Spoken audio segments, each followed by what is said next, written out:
قبل ما تبدا بغيت نطلب منك انك دير ليكيت وتغمض عينيك وتحط راسك على يديك ويلا سافر معايا العالم ديالي. السلام، مرحبا بك في اكستازي 65 يوم.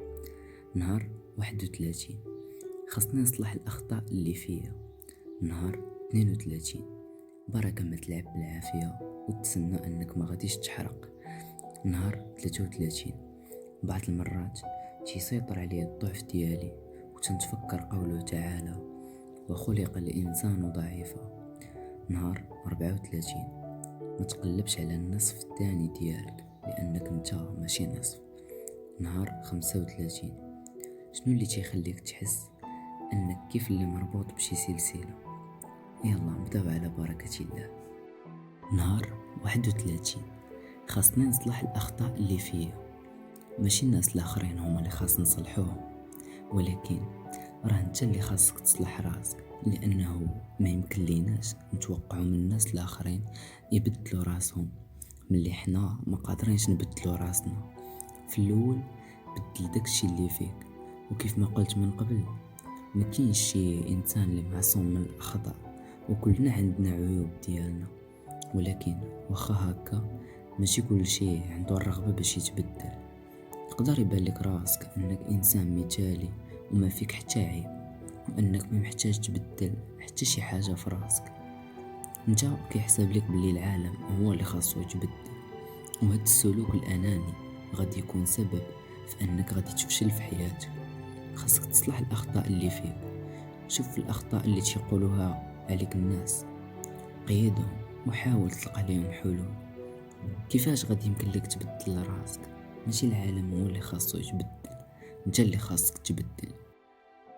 نهار 32 بركة ما تلعب بالعافية وتسنى انك ما غاديش تحرق. زوين ياك تلعب بالعافية، غالبا تنلعبو بالمشاعر ديال واحد الانسان والعواطف ديالو والقلب ديالو، وكنقولو هانية، لا ماشي مشكل، زوين ياك وما تيضرنا بوالو هادشي. واحد النهار غادي نحبس من هادشي، هانية ما عندهم حتى شي مشكل في هادشي، خليونا ما تفكروش في المستقبل وعيشوا اللحظة وصافي. تقدر تقول حوايج بحال هادو مع راسك، ولكن خاصك تعرف انك الا لعبتي بهاد الطريقة غادي تجيبها غير في راسك في الاخر.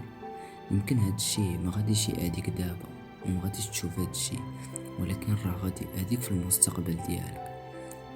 هو بحال الوقيد او عود الكبريت، ما غيأذيكش في اللحظة اللي كتشعلو فيها، ولكن كل ما بقيتي شادو في يدك غادي تزاد الاحتمال ديال انك تحرق يدك.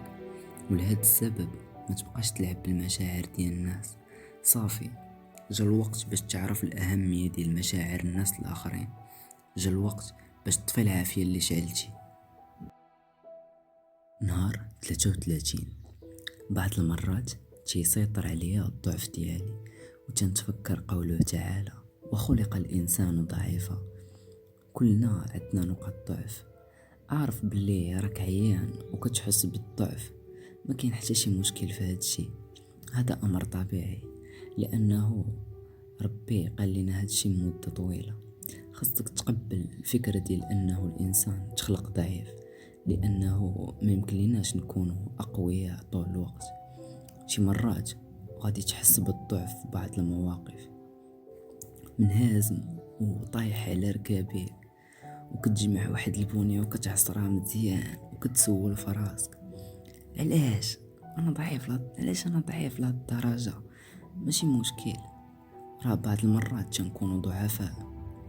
خذ وقتك باش تقبل الضعف ديالك، ما تنكرش الضعف ديالك، ولكن واخا هكا خلي بين عينيك انه ملي كيكون مسموح لك تحس بالضعف، ما مسموحش لك انك تحط سيوفك وتستسلم لهذا الضعف. وقف وكمل في طريقك لقدام، خلي الضعف ديالك هو مصدر القوة ديالك. نهار 34 ما تقلبش على النصف الثاني ديالك لانه انت ماشي نصف. واش مازال تتقلب على النصف الثاني ديالك؟ علاش؟ واش تيبان لك بلي انت غير مجرد نصف؟ ما تسناش شي واحد يدخل لحياتك باش يكملك، انت ماشي نصف. انت بوحدك اللي قادر انك تكمل راسك، انت بوحدك عندك القدرة باش تكمل راسك. وملي غيجي الوقت ويدخل لحياتك داك الانسان اللي مني انت وانت كتقلب عليه، داك الانسان اللي يمكن تعطيه اي حاجة بلا حتى شي مقابل، ويمكن لك معاه تتنازل على الصفة ديال الأنانية وتبقى معاه بلا توقعات. هادشي لأن الحب هو عبارة على أخذ وعطاء، وما يمكنش واحد زوج ديال الناس يكملوا بعضهم إلا ما كانش كل واحد فيهم أصلا مكتمل. نهار 35. شنو اللي تيخليك تحس كيف اللي راك مربوط بشي سلسلة؟ واش كتحس بأنك كيف اللي محكوم ومربوط، محكوم بمسؤوليات، محكوم بوعود، محكوم بالمحيط اللي داير بيك، محكوم بالبيئة اللي انت فيها؟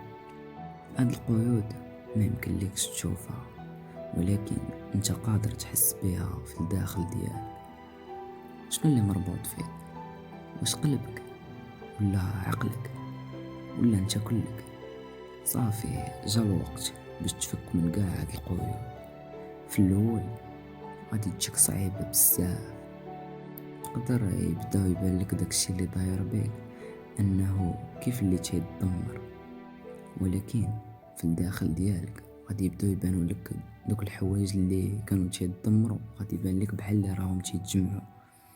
السر ديال السعادة والنجاح في الحياة هو الحرية، والحرية الحقيقية كاينة في العقل ديالك.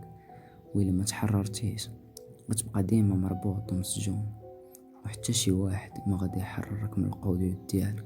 انت بوحدك اللي قادر ديرها. وإلا وصلتي لهنا ما تنساش تبرك على هذيك البوطونه الحمراء اللي لتحت، وخلي لي معاك شي لايك وكومونتير الى عجبك هادشي. يلا تهلا لي فراسك، ونتلاقاو في الفيديو اللي جاي.